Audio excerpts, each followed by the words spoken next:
Inflation, récession, mutation, transition, les grands défis du dialogue social en 2023.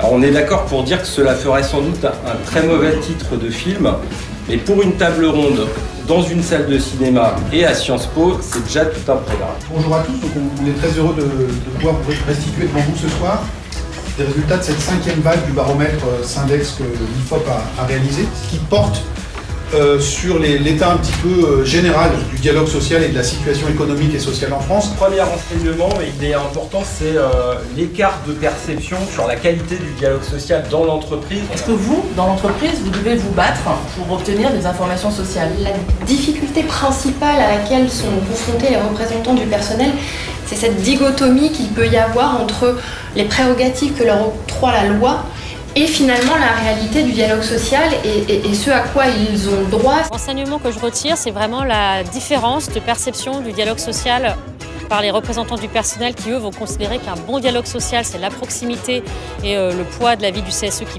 compte pour les directions et qui, du coup, permet de faire changer les projets. Et de l'autre côté, les directions qui, elles, se contentent de considérer que le bon dialogue social, c'est le respect de la législation et le formalisme. On parle aujourd'hui d'accords qualité de vie et conditions de travail. Et en fait, quand on met en parallèle les accords négociés et la réalité du terrain, on n'est pas au compte. L'état d'esprit général des représentants du personnel, tel qu'il ressort dans notre baromètre, est plutôt négatif, à 86%. Isabelle, on sort de notre table ronde en lien avec notre dernier baromètre sur le dialogue social. Qu'est-ce qui t'a surpris cette année? J'ai envie de dire rien. En fait, ça correspond plutôt à l'idée que j'en avais. Et ce qui m'a frappé, c'est ce que disent les représentants des salariés. 82% disent qu'au fond, ils aimeraient bien que leur avis soit davantage pris en compte. Le baromètre, il fait totalement écho à ce que les militants CVT vivent sur le terrain, c'est-à-dire un dialogue social qui, par les ordonnances, a été entravé avec une faiblesse des représentants du personnel, de proximité, c'est-à-dire il n'y a plus assez de proximité qui permet, y compris, de parler du travail réel, etc. Je repars avec l'idée que le dialogue social, c'est avant tout un échange à deux, avec un partenaire social et une direction, et que sans les deux, ça ne marche pas. Pour un dialogue social réussi, en fait, il y a deux ingrédients à mon sens, à la fois l'idée d'équilibre et l'idée de compromis. Équilibre entre les demandes et ce que peut donner l'entreprise, et compromis de manière à ce que les collaborateurs puissent s'apercevoir qu'il y a un dialogue qui existe entre les organisations syndicales et la direction générale pour pouvoir s'engager à plein dans l'entreprise.